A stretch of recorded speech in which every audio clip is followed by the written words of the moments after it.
जो सूतक काल है वो कब से लगने वाला है और कब तक है जो सूतक काल लगेगा? किस समय पे हमें पूजा करनी चाहिए और किस समय जो है ये सूतक काल जो है उसकी समाप्ति होगी?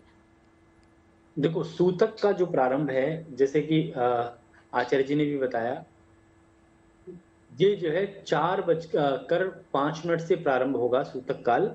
और ग्रहण का जो टोटल टाइम रहेगा 1 घंटे और 16 मिनट का रहेगा। और मध्य काल जो है इसमें 1 बज के 44 मिनट से रहेगा। और जो ग्रहण पड़ेगा वो रात्रि को आपका जो है 2 बजकर 24 मिनट पर जो है ग्रहण समाप्त हो जाएगा। तो ये ग्रहण का जो सूतक है वो हमारा शाम को 4 बज के 5 मिनट से प्रारंभ होगा। और कई स्थानों पर 4 बजकर और 44 मिनट से भी लिखा हुआ है। परंतु ग्रहण का जो मेन टाइम है वो है 1 घंटे और 16 मिनट का टाइम रहेगा। और ग्रहण का प्रारंभ काल है रात्रि 1 बज के 5 मिनट से 2 बजकर और 24 मिनट तक ग्रहण का प्रभाव रहने वाला है। तो ये ग्रहण का जो प्रभाव है वो काफी ज्यादा मानव जीवों के ऊपर जो है काफी प्रभावी रहने वाला है। दूसरी बात अगर हम करें तो मेष राशि की बात करें तो मेष राशि, कर्क राशि, वृश्चिक राशि और मीन राशि। तो कर्क, वृश्चिक और मीन ये जल तत्व की राशियां हैं। इनके ऊपर काफी प्रभाव है, परंतु ग्रहण जो है अश्वनी नक्षत्र में होने के कारण से, और जैसा नंदिता जी ने भी बताया, अश्वनी नक्षत्र के स्वामी जो है वो केतु हैं। और कालपुरुष की पहली राशि जो है मेष राशि बनती है।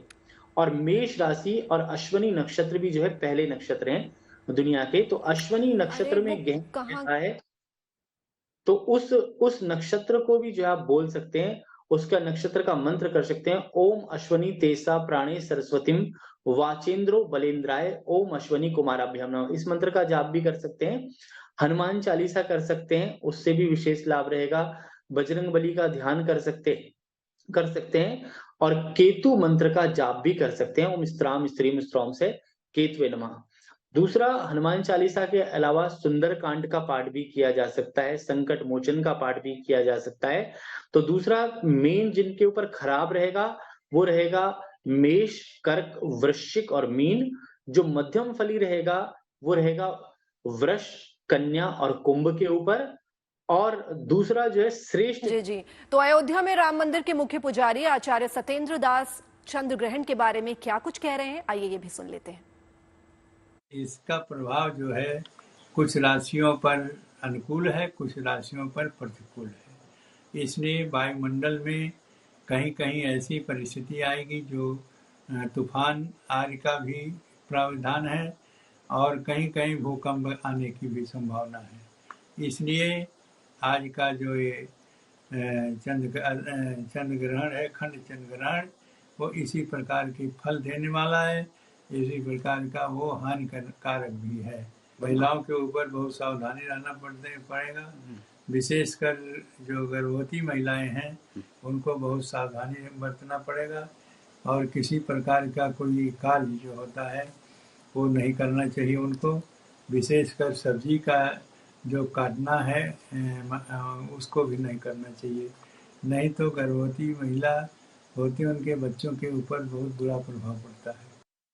जी, तो सुना आपने कि सत्येंद्र जैन जी जो है उन्होंने क्या कहा चंद्र ग्रहण को लेकर। और आइए अब जानते हैं कि बताया जा रहा है कि गजकेसरी योग जो है वो चंद्र ग्रहण का है, तो इसका क्या मतलब होता है? पंडित जी प्रतीक भट्ट जी, मैं आपसे ये जानना चाहूंगी। देखिए, गजकेसरी योग का निर्माण तब होता है जब चंद्रमा और बृहस्पति एक साथ आ जाते हैं।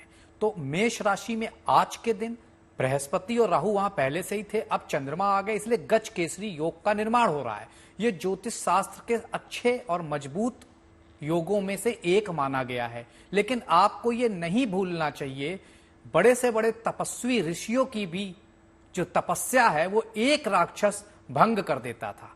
तो निश्चित तौर पर यहां राहु जो कि चंद्रमा के साथ ग्रहण और गुरु के साथ गुरु चांडाल योग बना रहे हैं, तो वो अपने आप में इनफ हैं आज के इस गजकेसरी योग के प्रभाव को कम करने के लिए। जो कि मैं कल भी कह रहा था कि एक इकलौता राहु, और वैसे भी कलयुग में इनको ज्यादा पावर प्राप्त है। शनि, राहु, केतु कलयुग के राजा कहे गए हैं। तो निश्चित तौर पर ये राहु अकेले गजकेसरी योग के प्रभाव को कम करेगा। और चंद्रमा जो कि आपका मन है, मस्तिष्क के, वहां पर जब राहु हमला करते हैं तो स्थितियां बड़ी खराब हो जाती हैं। तो ये अच्छा योग होने के बावजूद भी ग्रहण है, इसलिए दिक्कतें बढ़ गई। अदरवाइज ये शरद पूर्णिमा शरद पूर्णिमा में से एक होती, लेकिन वो नहीं हुई। 16 कलाएं कही गई हैं चंद्रमा की, स्थायित्व, धन, वैभव, अच्छा स्वास्थ्य, आरोग्यता, इस तरह से 16 कलाएं कही गई। सारी की सारी कलाएं कहते हैं आज आसमान से अमृत बरसाती हैं और कहते हैं आरोग्यता देती हैं। आयुर्वेद में भी इसका जिक्र है। लेकिन जब वो ग्रहण में है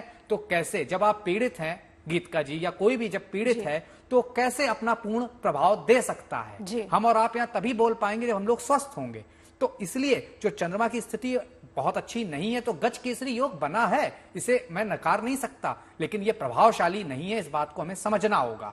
इससे ज्यादा प्रभावशाली गुरु चांडाल योग और ग्रहण योग बन रहा है, जिसके लिए तमाम उपाय नंदिता जी ने भी बताए, संजय जी ने भी बताए और हम लगातार आपको बता रहे हैं। क्योंकि मैं हमेशा कहता हूं, जैसे मेरी पंचलाइन भी रही है, डरना मना है लेकिन सावधान रहना है।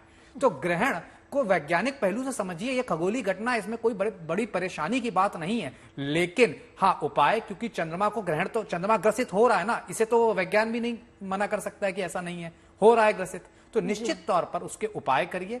चंद्रमा को शांत करने के लिए माता की सेवा करिए, जल का दान करिए, सफेद चीजों का दान करिए, मंत्र उच्चारण ओम सोमाय नमः, ओम चंद्रम से नमः, सरल मंत्र इसलिए दे रहा हूं, अगर कुछ नहीं आता तो नमः शिवाय, ओम नमः शिवाय का बस पाठ करिए। और कल जब ये ग्रहण खत्म हो जाए प्रातः काल, कुछ सफेद चीजों का दान कर दीजिएगा।